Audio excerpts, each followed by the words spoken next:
तो दोस्तों हमारे सामने वन पीस का नया चैप्टर भी रिलीज़ हो चुका है एंड इसी के साथ साथ हमारे सामने और भी नए नए रिविलेशंस सामने आए हैं, जिनमें से कुछ रिविलेशंस तो ऐसे हैं जो कि हमारा दिमाग खराब करके रख दिया है। जहाँ पे इस चैप्टर के अंदर में हमको एल्वाफ के डार्क सीक्रेट्स के बारे में पता चला है और उसी के साथ साथ होली नाइट्स के कमजोरी के बारे में भी हमको पता चला है, जिसके साथ साथ हमको ये भी पता चला है कि गावान और सांग्स के बीच में कुछ एक बात हुई थी एंड सांग्स का एक और राज हमारे सामने रिवील हुआ है। जहाँ पे चैप्टर के पहले पेज पे ही हमको दिखाया जाता है कि यामातो कावामात्सु को एक टोपी गिफ्ट करता है जो कि ओटामा ने उसको दिया था। ये एक छोटा और इमोशनल डिटेल है जो कि हमको दिखाता है कि काइडो के जाने के बाद वानो कंट्री के अंदर में चीजें धीरे धीरे ठीक हो रही है। जहाँ पे चैप्टर के स्टार्टिंग में ही सबसे बड़ा बॉम्ब तो गावान गिराता है। गावान बोलता है लूफी को कि अगर होली नाइट्स को उसको हराना है तो उसको अपना कॉन्करर साकी और भी ज्यादा इम्प्रूव करना पड़ेगा। लूफी के पास अभी जो कॉन्करर साकी का लेवल है उस लेवल से वो होली नाइट्स को बीट नहीं कर सकता। जहाँ पे हमने एगेड आइलैंड के अंदर ही सबसे पहले देख के रखा है कि जॉय बॉय का हाथी कितना ज्यादा डेंजरस था एंड उसी के साथ साथ सारे के सारे गोरों से और उसी के साथ साथ ईमू को भी जो दूर मैरिजो में बैठी थी उसको तक ये हाकी पीकेएसडी दे दिया।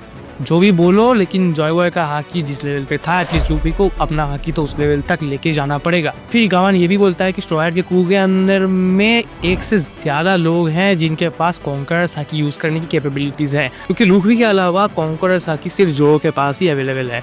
जहाँ पे पहले तो सांजी को ये लगा कि गावान उसकी बात कर रहा है एंड वो बहुत खुश हो रहा था मन ही मन में, लेकिन जब गावान ने जोरो की तरफ देख कर ये बोला कि जोरो के पास भी कॉन्करर हाकी है एंड लूफी ने ये चीज कंफर्म की कि जोरो के पास सचमुच में कॉन्करर हाकी अवेलेबल है एंड जिसकी वजह से जोरो उन इलाइट्स के लिस्ट में आ जाता है जिनके अंदर में conqueror hockey and supreme king को यूज करने की पावर्स है। यहाँ पे मेरा ये एंटिसिपेशन है कि इस आर्क के खत्म होते होते शांजी भी अपना कॉन्करर हाकी अवेकन कर लेगा। अब तुम पिछले पायरेट क्रू के मेंबर्स को देख लो, स्कॉपर गबान या फिर हमारे जो सिल्वर रेलिंग है उनके पास भी कॉन्करर हाकी यूज करने की कैपेबिलिटीज थी। तो ऐसा पॉसिबिलिटी बहुत ज्यादा बढ़ जाता है कि इस आर्क के अंदर में हमारे सांजी भाई साहब को भी कॉन्करर हाकी मिल जाए एंड उसी के साथ साथ हमारे स्ट्रॉ हैट के बाकी मेंबर्स को भी एक पावर अप मिलने की बहुत ही ज्यादा नीड है। इसके ऊपर भी मैंने एक वीडियो बना के रखा है तो तुम इस वीडियो को चेकआउट कर सकते हो।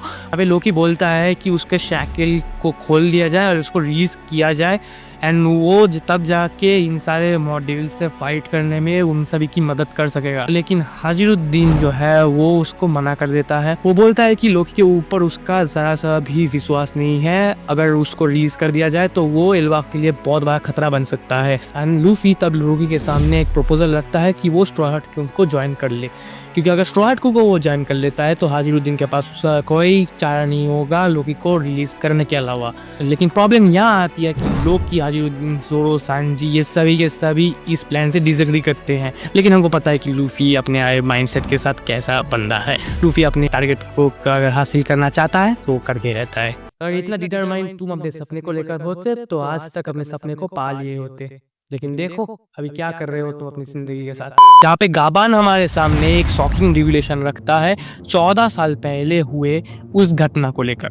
अब 14 साल पहले क्या क्या हुआ था वो हमारे सामने इस चैप्टर के अंदर भी रिवील कर दिया गया है। जहाँ पे फ्लैशबैक के अंदर में हमको दिखाया जाता है कि गाबान शांग्स के साथ बैठा है एल्वाफ आइलैंड में, जहाँ पे शांग्स गाबान को बोलता है कि वो हेरल्ड से मिलने आया है। शांग्स के जो हाथ में बना हुआ है वो एक एबिसल टैटू है जो कि हमने पहले भी हमारे होली नाइट्स के हाथों में देख के रखा है, जो कि हमको इंडिकेशन शायद देते हैं कि जब शांग्स मैरिजो के आइलैंड में गया था तब शांग्स के हाथों में वो टैटू बनाया गया होगा।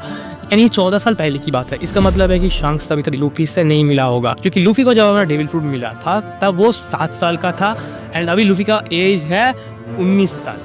यानी कि लूफी को अगर डेविल फ्रूट मिलना हो तो वो 12 साल पहले मिला होगा एंड ये जो घटना बताई जा रही है वो 14 साल पहले है, यानी कि लूफी के डेविल फ्रूट मिलने के 2 साल पहले। जहाँ पे हमको आगे जाकर पता चलता है कि लोकी किंग हेरल्ड से मिलने आता है उसके महल में, जहाँ पे उसको एक क्वेश्चन करना था जो लोकी के दिमाग में बहुत टाइम से चल रहा था एंड वो ये था कि किंग हेरल्ड ने क्यों मरीन्स से अपना हाथ मिलाया एंड मरीन्स के बात सुनकर वो काम करना चाहता है, क्योंकि मरीन्स ने रॉकस्टी ज़ेबेक को मारा है एंड वो एक बहुत बड़ा रीजन था जिसकी वजह से लोकी हेरल्ड के ऊपर गुस्सा था। तो इस चीज का आंसर जानने के लिए जब लोकी हेरल्ड के महल में घुसता है तब लोकी देखता है कि हेरल्ड तब तक मर चुका है अपने ही सेना के हाथों में। एंड हमको ये नहीं दिखाया गया है कि उसका सेना जो है वो एक्चुअली में नॉर्मल जायंट्स की तरह ही बिहेव एस्केप कर रहे हैं या फिर वो भी डेविल कॉन्ट्रैक्ट के अंदर में आ चुके हैं। बहुत सारे लोगों ने पहले से ही ये थ्योरी बनाना स्टार्ट कर दिया था कि लोकी शायद बुरा आदमी नहीं, जब उस महल के अंदर में शायद और कोई होगा जिसने ये सारा का सारा साजिश रचा होगा,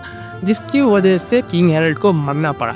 एंड उसकी वजह से ही आगे जाके लोकी के ऊपर ये सारा का सारा इल्ज़ाम आया। एंड मोस्ट प्रॉब्ली ऐसा हो सकता है कि पूरा जो जायंट का जो कॉलोनी है, जो कि एक्चुअली में सोल्जर्स थे किंग हेरल्ड के अंडर, वो सारे के सारे डेविल्स कॉन्ट्रैक्ट के अंदर में आ चुके थे। एंड लोकी को उन सभी को मारना पड़ा क्योंकि वो सारे भी सारे लोकी के ऊपर हमला कर दिए थे। जब तक बाकी के जायंट्स मैंशन के अंदर में आए तब तक उन्होंने देखा कि लोकी ऑलरेडी सारे के सारे सिपाहियों को मार चुका था। एंड उन्होंने ये गेस कर लिया कि किंग हेरल्ड को भी उन्होंने ही मारा है। जहाँ पे हमको आगे जाके पता चलता है कि एल्वाफ के अंदर का एक लेजेंडरी डेविल फ्रूट किसने चोरी कर लिया है। ऐसा हो सकता है कि लोकी को आगे जाके इस चीज़ के बारे में पता चला होगा एंड जिसने इस चीज़ को चुराया होगा उसका पीछा करते हुए उसको वो मार दिया या फिर कुछ करके उसने उस डेविल फ्रूट को फिर से हासिल कर लिया। एंड आगे आखिरी में जाके उसने उस डेविल फ्रूट को खा लिया, जिसको वो बिलीव करता था कि वो निकालने का फ्रूट है। यहाँ पे हम लोग देखते हैं कि किंग जारुल जो है वो यंग है एंड वो ह्यूमन टेरिटरी के ऊपर हमला कर रहा है एंड ह्यूमन टेरिटरी को तबाह कर रहा है। जहाँ पे जायंट जो है वो आसानी से किसी ह्यूमन टेरिटरी के ऊपर अटैक नहीं करते। जहाँ पे इसका रियल रीजन जो है वो शायद हमको आगे जाके पता चलेगा अगले चैप्टर में, जहाँ पे अगले हफ्ते हमारे सामने कोई ब्रेक नहीं है।